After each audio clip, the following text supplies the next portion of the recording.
আসসালামু আলাইকুম প্রিয় বন্ধুরা, আজকে আমরা জানবো ওমর রাদিয়াল্লাহু তাআলা আনহু এর রাতের বেলা ঘুরে প্রজাদের খবর রাখতেন। তো চলুন আর দেরি না করে শুরু করা যাক। ওমর রাদিয়াল্লাহু তাআলা আনহু এর রাতের বেলা ঘুরে বেড়ে প্রজাদের খবর রাখা।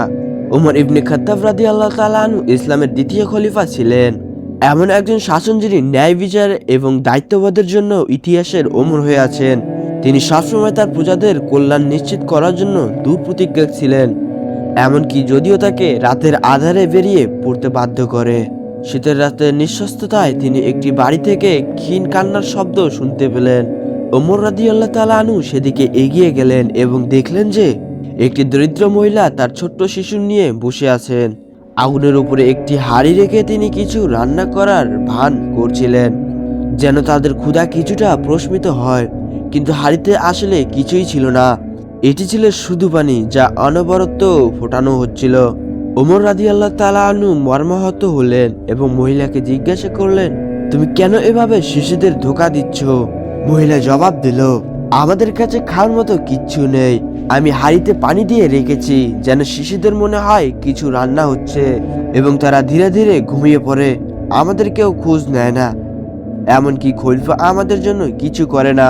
মহিলার কথা শুনে ওমর রাদিয়াল্লাহু তাআলা আনহু এর অন্তর কেঁদে উঠল। তিনি নিজেকে প্রজাদের কল্যাণের জন্য দায়িত্বশীল মনে করতেন এবং এই অবস্থায় তিনি অপরাধবোধে আক্রান্ত হলেন। তিনি সাথে সাথে আসলামকে নিয়ে খাদ্য সরবরাহের জন্য বেরিয়ে পড়লেন। খলিফা নিজেই খাদ্য ভর্তি বস্তা কাঁধে তুলে নিলেন।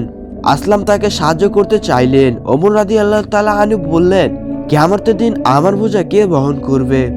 আজ আমাকে আমার দায়িত্ব নিজেই পালন করতে দাও। মহিলার ঘরে ফিরে এসে তিনি নিজ হাতে খাবার রান্না করে দিলেন এবং শিশুদের খাবার খাওয়ালেন। শিশুরা তৃপ্ত হয়ে ঘুমিয়ে পড়লেন।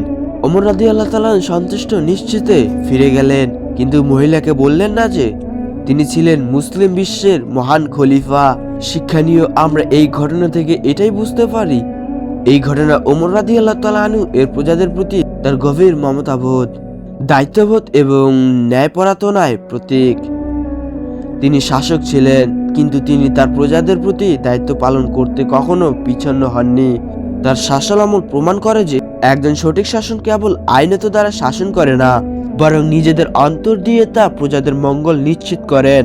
তো বন্ধুরা, ভিডিওটি যদি ভালো লেগে থাকে সাবস্ক্রাইব করে পাশে থাকবেন।